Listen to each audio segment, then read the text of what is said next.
Part 19. The ground was never ours. The waiting got heavy, the kind that presses on your chest and makes every second feel longer than it should. The fast ones didn't rush us. They held their distance, heads angled, bodies still, like they were listening to something we couldn't hear. The constructs stayed down where they had fallen, dead weight in the torn ground. But the field wasn't empty. It felt watched. Not from above this time, from somewhere under us. The ground shifted again, not breaking apart like before, but pulling inward. A section ahead sank clean, like a door opening where there hadn't been one. The edges didn't crumble. They held. That was wrong. Natural ground doesn't do that. This was shaped, deliberate. I moved closer, careful with every step. The surface gave a little under my boots, loose from the strikes, but the edge held firm. Below, it wasn't a crater. It dropped into a space that had structure to it. Not walls you could name, not anything built the way we build, but it had order, lines, angles, movement that made sense to itself.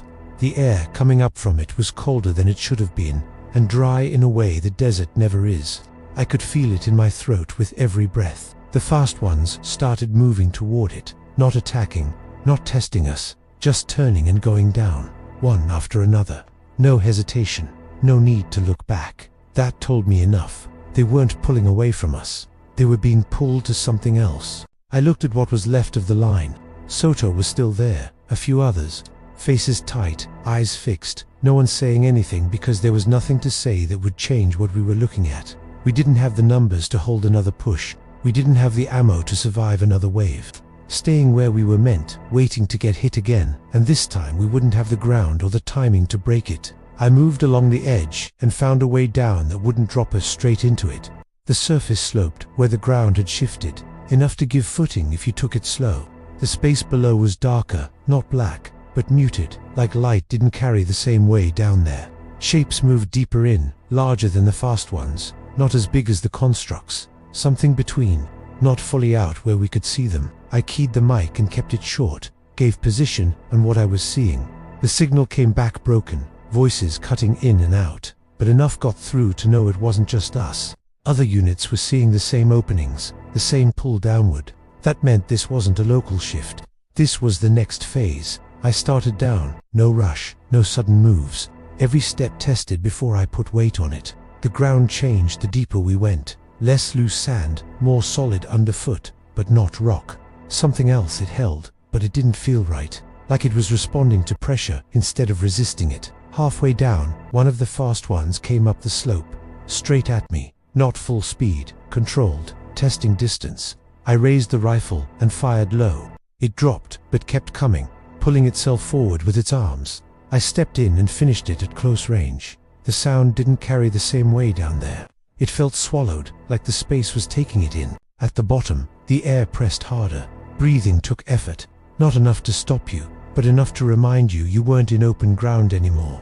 The space opened out just enough to move, but not enough to spread. That worked against us. Tight spaces meant no clean lines, no angles, no room to correct mistakes. Movement ahead, not rushing, not scattered. Something pacing us from deeper inside. I kept forward, slow, controlled, not chasing, not giving it a reason to close the distance on its terms.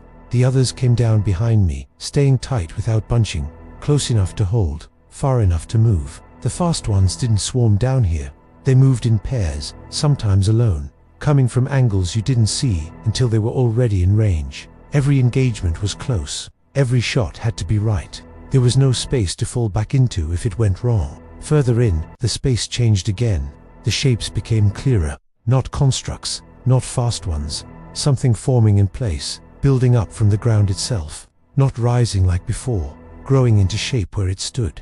Limbs taking form, then holding. No distortion above it, no flicker. It didn't need it. That was the next step. Not something that had to come through. Something that was already here. I stopped just long enough to take it in, to understand what we were walking into. Then I moved again. There wasn't a choice left to make. The fight had moved under us, and if we stayed above it, we were already behind. I tightened my grip on the rifle, checked what I had left without looking down, and pushed deeper into it, knowing that whatever was forming ahead wasn't going to wait for us to be ready.